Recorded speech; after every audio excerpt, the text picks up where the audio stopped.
Hello CS professional students. Today I am going to share with you strategy for advanced tax law and practice for December 22 exam. Step number 1. First complete revision of GST custom followed by direct tax. Step number 2. Try to solve maximum questions from practice manual. I repeat, practice manual is very important. Step number 3.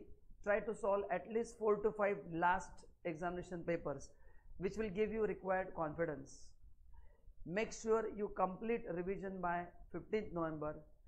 For that you need to study daily 2 hours, and out of those 2 hours devote 30 minutes for practical questions. Yes, so try to do 5 to 6 questions every day. 2 questions on DT, 2 questions on GST and 2 questions on custom, which will help you to get required confidence.